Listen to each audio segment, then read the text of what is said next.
Hello guys, welcome to Anil Nair classes. Myself Venkatesh Paramanchala. ఈ రోజు bit of the day. In 1951, approximately what percentage was the contribution of the industrial sector in the GDP అని చెప్పేస్తున్నాడు. అంటే మన భారతదేశానికి సంబంధించిన జీడిపిలో పారిశ్రామిక రంగానికి సంబంధించిన ఆ యొక్క వాటా ఎంత అని చెప్పేసి అడిగాడు. సో ఇండస్ట్రియల్ సెక్టర్ కి సంబంధించిన ఆ యొక్క షేర్ ఎంత?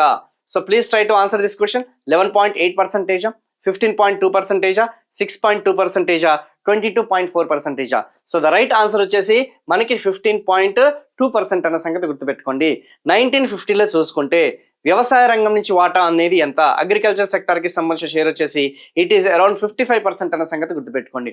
అట్ ద సేమ్ టైం ఆ యొక్క సర్వీస్ సెక్టర్ కి సంబంధించిన ఇండస్ట్రియల్ సెక్టర్ కి సంబంధించిన షేర్ వచ్చేసి ఇట్ ఈస్ అరౌండ్ 15% అన్న సంగతి గుర్తుపెట్టుకోండి.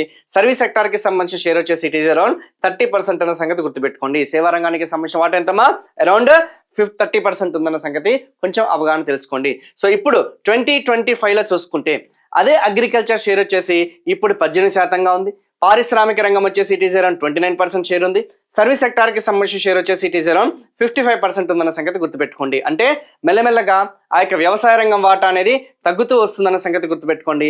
పారిశ్రామిక రంగం వాటా స్టడీగా గ్రో అయింది. అండ్ సేవా రంగానికి వాటా అనేది మనకి ఆల్మోస్ట్ డబుల్ అయిందన్న సంగతి చాలా క్లియర్ గా మనకు తెలిసిపోతుంది. వేగంగా వృద్ధి చెందిందన్న సంగతి తెలిసిపోతుంది. సో ఫుల్ లెంత్ వీడియోస్ కోసం మన యొక్క అనిల్ నాయర్ క్లాసెస్ కి సంబంధించిన యూట్యూబ్ ఛానల్ని మనకి సబ్స్క్రైబ్ చేయండి. సో ఇది కాకుండా మన యొక్క అనిల్ నాయర్ క్లాసెస్ కి సంబంధించిన యాప్లో మనకి full length all general studies for all competitive examinations ఏదైతున్నాయో అటు తెలుగు మీడియం వాళ్ళకైనా సరే, ఇంగ్లీష్ మీడియం వాళ్ళకైనా సరే, central government or state government, APPSC, TGPSC ఎవరైనా సరే మనకి ఫుల్ లెంత్ కి సంబంధించిన ఆ యొక్క కోర్సెస్ అనేది టాప్ ఫ్యాకల్టీస్ తోని along with the test series అనేది మన యొక్క క్లాసెస్ లో అవైలబుల్ గా ఉన్నాయన్న సంగతి గుర్తుపెట్టుకోండి. So for more videos okay, మన యొక్క ఛానల్ని మీరు సబ్స్క్రైబ్ చేసుకోండి. వీలుంటే ఈ వీడియోని లైక్ చేయండి, షేర్ చేయండి. మీ యొక్క బంధుమిత్రులు ఎవరైతే ఉన్నారో సో వాళ్ళకి కూడా ఈ వీడియోని పంపే విధంగా మీరు చూసుకోండి. So thank you so much.